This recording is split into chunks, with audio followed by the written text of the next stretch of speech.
morning, everyone! I am Rose and then Rosario. I'm Villarama III, and we are from Team MAKATAO. Before we proceed to our discussion, let us first watch the video presentation.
Section 1.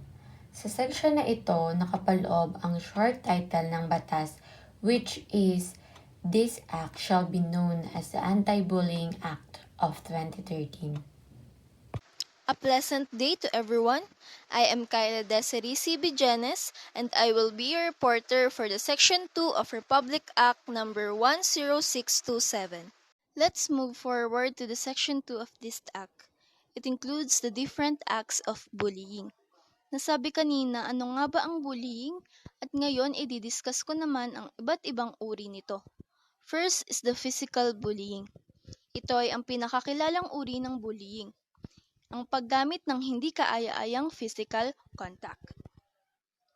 Ang ilan sa example nito ay ang punching, pushing, kicking, slapping, school pranks, fighting, at ang paggamit ng mga pinagbabawal na bagay kagaya ng baril o iba pang weapons. Followed by emotional bullying. Ito ay ang pambubuli sa pamamagitan ng pagkakos ng damage sa emotional well-being ng isang estudyante. Nagkakaroon ng mental health issues ang estudyanteng nakakaranas ng ganitong uri ng bullying. Ang pagdirekta sa damdamin ng isang tao ay maaaring makasama sa kapwa-tao. Next slide, andito naman ang verbal bullying. Ang ganitong uri ng bullying ay gumagamit ng mga hindi kaaya-ayang salita upang makasakit o makatapak ng damdamin o pagkatao ng isang estudyante. Sabi nga nila, ang isang salita ng isang tao ay maaaring makapanakit ng sobra sa kapwa-tao. Ang sumunod naman ay ang kabaligtaran ng verbal. Ito ay ang written bullying. Ang mga bully minsan walang lakas ng loob upang mambuli, kung kaya sila ay gumagawa ng paraan upang makapangbuli. Ito ay ang pagsusulat ng mga harmful words upang makapanakit ng damdamin ng isang estudyante. Ang halimbawa nito ay ang pagsusulat sa wall ng isang comfort room ng mga hindi kaaya-ayang salita. Ito ay maaaring makita ng lahat at makapanakit sa estudyante. Ang huli ay ang pinakauso ngayon, ang cyberbullying. Ito ay gumagamit ng electronic devices o social media sites upang mai-express o maisagawa ang kanilang pambubuli. Ito ay maaaring makita ng lahat at maaaring makaapekto ng sobra sa isang nabully. Ito ang 5 uri ng bullying at anumang uri nito ay mananatiling masama at hindi dapat isinasagawa. Muli, ito ang nilalaman ng Section 2 ng Republic Act No. 10627. Good morning, I am Selwyn De Luna and I'm going to discuss Section 3, Adoption of Anti-Bullying Policies. Section 3, Adoption of Anti-Bullying Policies. At the first paragraph of this section, sinasabi lang dito na lahat na elementary and secondary schools should adopt this kind of policy to address the existence of bullying in their respective institutions. Isinasaad din sa section na to na bawal ang mambully sa school grounds o sa kahit na anong property ng school, sa school buses, sa school vehicles, and lalong-lalo na bawal mambully through the use of technology or any electronic device that is owned, leased, or used by the school. Bullying at a location, activity, function, or program that is not school-related is also prohibited. Makakasama lang to sa victim sa kanyang performance sa school and sa education process or the orderly operation of the school. Ipinagbabawal din yung pagganti sa mga tao nagre-report ng bully o nagpo-provide ng information during an investigation of bullying o yung mga nakawitness ng bullying. Nakasaad din sa section na to na ang school administratives should identify the range of disciplinary administrative actions na pwede nilang isampa or pwede nilang i-impose dun sa mga perpetrator ng bullying. Nakasaad din dito kung gaano kagrabe o kung gaano kalala yung ipapataw na parusa sa mga tao ng bubuli. Kasama na rin dito yung pag-undergo ng rehabilitation. Sinasabi din dito na yung parents ng mga nambully shall be encouraged by the said institution to join the rehabilitation program. Establish clear procedures and strategies. Sinasabi lang dito yung pagre-report ng bullying sa isang lugar o sa isang group of students. pagre-respond ng mga administrators, and pagre-restore ng safety ng victim and assessing the student's need for protection. Nakasaad din dito yung protection ng isang bully sa pamamagitan ng pagbibigay ng proper punishments. Nakasaad dito yung grabe ng punishments para sa mga nambully, kasama na dun yung pagre-rehabilitation and counseling ng bully victims and ng mga family members ng mga estudyante. Sinasabi din sa section na to na pwedeng mag-report anonymously yung mga students tungkol sa bullying or sa retaliation.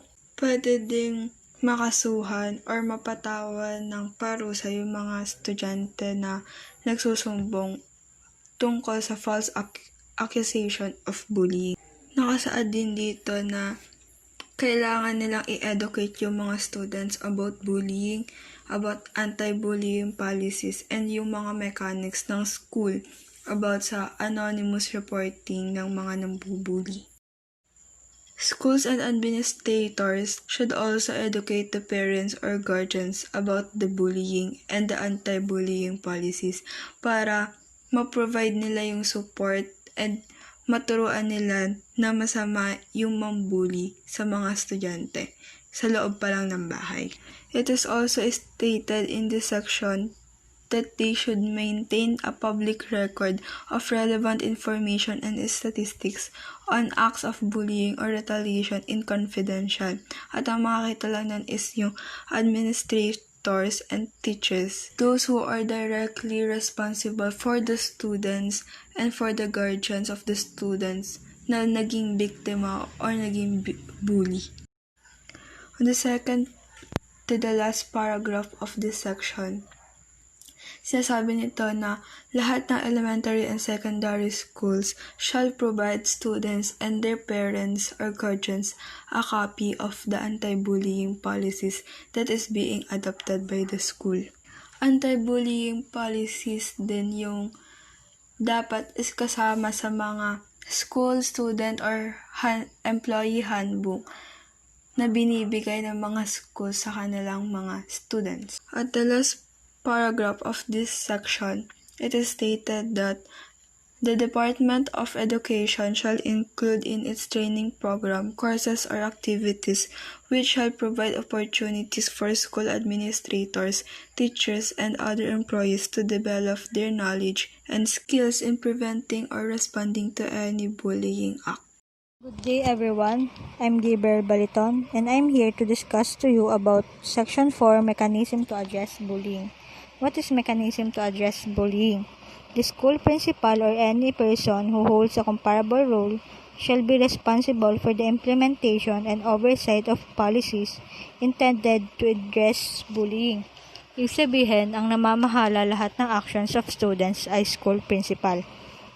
Any member of the school administration, student, parent, or volunteer shall immediately report any instance of bullying or act of retaliation witnessed so that has come to one's attention to the school principal or school officer or person so designated by the principal to handle such issues or both. Ibig sabihin, ang isang witness, mga parent, student, or volunteer ay kinakailangan mag-report sa school principal or sa school officer to know the right punishment sa nambully. Upon receipt of such a report, the school principal or the designated school officer or person shall promptly investigate. If it is determined that bullying or retaliation has occurred, the school principal or designated school officer or person shall A. Notify the law enforcement agency if the school principal or designee believes that criminal charges under the revised penal code may be pursued against the penetrator. Ibig sabihin ng letter A, sa law of enforcement agency, kung ito ay agree ng principal, dapat itong patungan ng charges ang penetrator. In letter B, take appropriate disciplinary administrative actions. Dito, sinasabi yung karapat-dapat na parusa sa isang bully kung siya ba ay papasok sa first, second, or third offense. Letter C. Notify the parents or guardians of the penetrator. In letter C, kinakailangang alam ng parents ang issue ng bata. In letter D, notify the parents or guardians of the victim regarding the actions taken to prevent any further acts of bullying or retaliation. In letter T, it is the same in letter C, na kung saan ipapaalam sa parent or guardian ng isang bully para maging aware sila sa kung anumang aksyon na ipataw sa bata. Other signs: if an incident of bullying or retaliation involves students from more than one school, the school first informed of the bullying or retaliation shall promptly notify the appropriate administrator of their school so that both may take appropriate actions. Dito ay involved na ang students from other school. So, ang mangyayari, mag-uusap ang dalawang school or both principal to know what action will do. This is Nicolle Bihis. Section 5, Reporting Requirement. All schools shall inform their respective schools' division superintendents in writing about the anti-bullying policies formulated within 6 months from the effectivity of this act.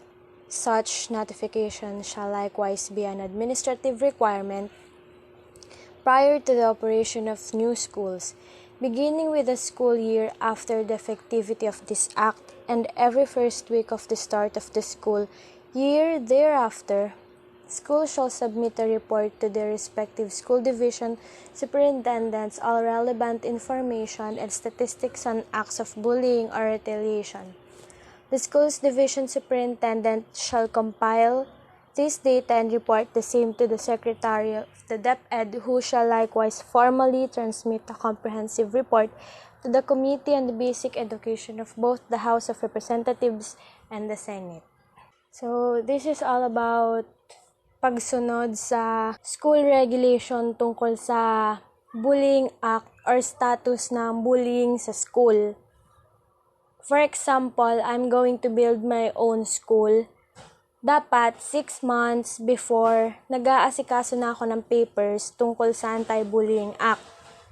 And then, every first week, when the school year starts, kailangan namin maghanda ng report tungkol sa case status ng bullying, if ever may case ba or may nangyari bang bullying. And then, we were going to submit it sa superintendent ng school division, tapos sila yung magko-compile ng cases, and then sila naman yung magsasubmit sa DepEd or sa CHED. Hi everyone, I am Patricia Dulatre and I will be discussing the Section 6 of this Act, which is the sanction for non-compliance. In the rules and regulations to be implemented pursuant to this Act, the Secretary of the DepEd shall prescribe the appropriate administrative sanctions on school administrators who fail to comply with the requirements under this Act. In addition thereto, erring private schools shall likewise suffer the penalty of suspensions of their permits to operate. Those who fail to comply and those who do not follow the proper standards of this Act shall be given the right sanctions, penalty, and suspensions as stated in this section.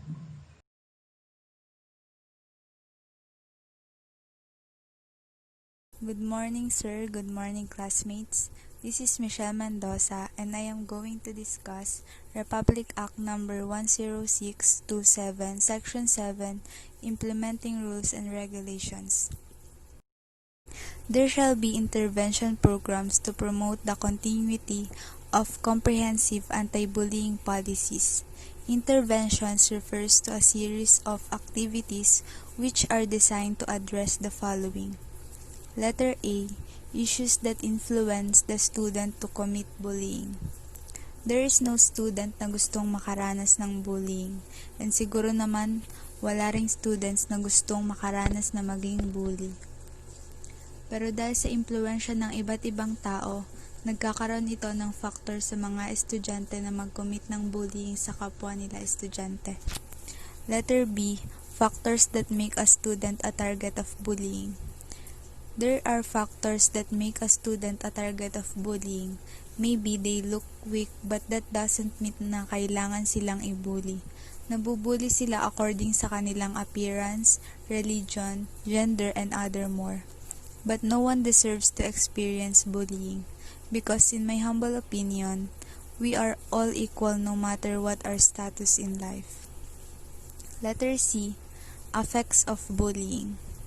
Being bullied can affect everything about a child. Bullying may lead into a psychological effect as low self-esteem, loneliness, and depression. And the worst, bullying a child may lead into a suicide. Maybe that's the worst scenario that is possible to happen. Interventions may include programs such as counseling, life skills training, education, and other activities that will enhance psychological, emotional, and psychosocial well-being of the victim and the bully. Such programs may involve activities that will address act of bullying, emphasize formative and corrective measures rather than punishment, conform the principles of child protection and positive and non-violent discipline, help the victim, the bully, and the bystander understand the incident and its negative consequences, provide opportunities to practice pro-social behavior.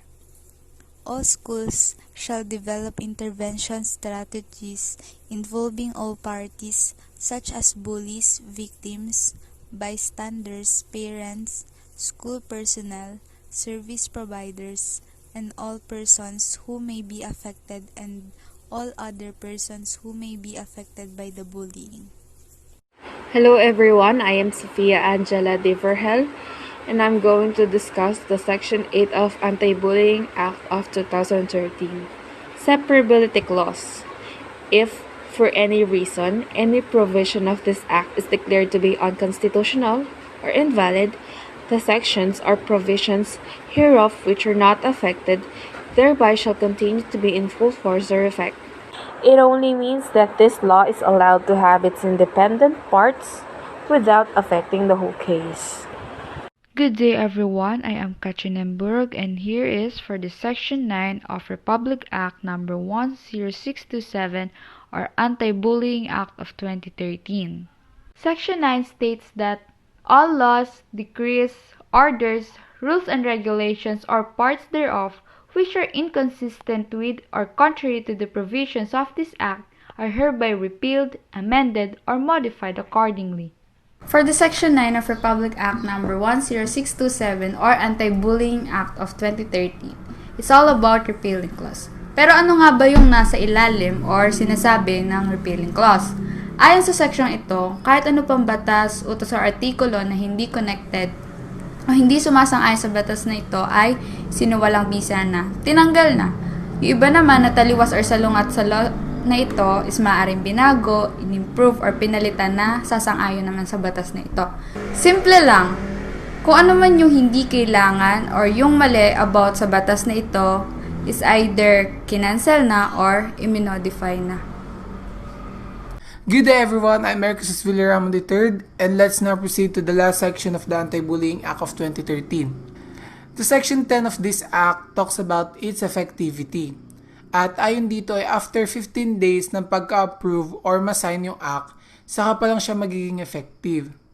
Tapos sabi, dapat may at least 2 national newspaper ang makapag-publish at makapagbalita nun sa mga tao para maging aware sila sa effectivity at pagpapatupad ng bagong batas na to.